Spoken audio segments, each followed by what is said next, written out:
Nico, quel est l'état d'esprit ici? On est à Jérusalem, c'est un peu particulier comme grand départ, hein.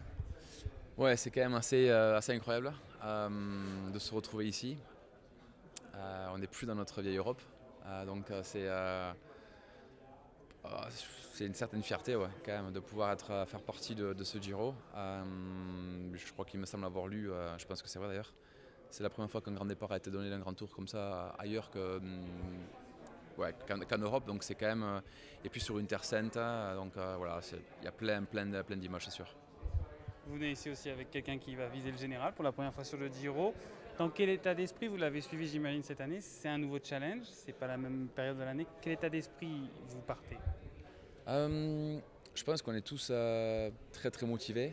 Ouais, un mix, je veux dire, entre la curiosité et être excité en fait, parce que il y a le Tour derrière, il y a eu la Vuelta, ces deux victoires, et puis le fait de pourquoi pas tenter d'amener un troisième grand tour d'affilée, pas forcément dans la même année, mais d'affilée, avec le Giro qui n'a jamais été couru avec Chris vraiment pour le gagner.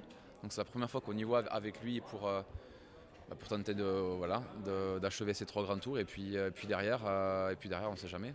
Ça serait génial s'il pouvait, si on anticipe un peu, faire la même chose sur le tour.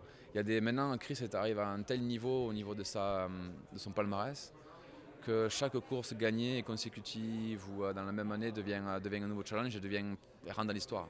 Donc il y a des challenges qui sont assez importants et assez excitants. Et je pense que ça en est un plutôt spécial, quoi, on va dire. Mais même si Chris a déjà démontré des choses incroyables, notamment en remportant le Tour et Vuelta, euh, et quelle probabilité vous donnez de gagner le Giro? Parce que c'est quand même une course différente, chaque grand tour est différent, c'est la première fois qu'il y va comme leader, c'est pas pareil. Ouais, là, c'est le genre de questions qu'il ne faut surtout pas répondre. Personne n'est capable de donner les probabilités. Ou alors on les donnerait pour se faire plaisir à soi-même. Très sincèrement, nous, si on est là avec lui au départ, c'est parce qu'on sait qu'il a de grandes chances de gagner. Combien? Franchement, je ne pourrais pas vous répondre. Ce serait malhonnête de ma part. Euh, c'est clair qu'il a été plus axé de gagner, mieux préparé, enfin en tout cas mieux préparé, l'habitude d'être préparé pour gagner le Tour et la Vuelta. C'est quelque chose qu'il connaît maintenant, gérer ces 6 mois d'avant-tour. Là, le challenge, c'était de pouvoir arriver à faire les mêmes choses sur une Vuelta et un Tour, c'est-à-dire faire des reconnaissances, faire de la base, du fond, des intensités et les courses de préparation en l'espace de 3 4 mois, quoi. Donc ça, c'est un gros challenge pour lui et pour l'équipe.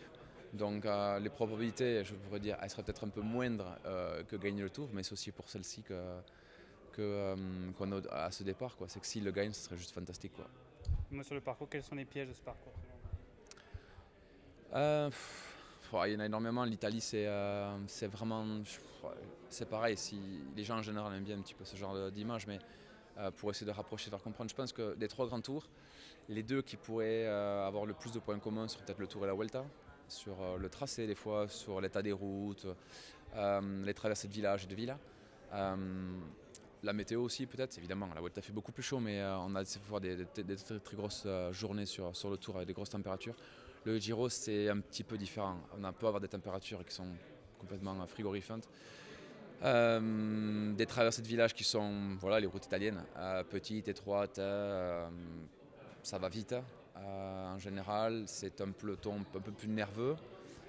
Et puis, voilà, tout le nord d'Italie, ce sont des bosses, ouais, des montagnes qui sont très raides, avec beaucoup de pourcentage. Les descentes sont très techniques et voilà, si jamais la météo change un petit peu, ça peut changer la donne, quoi.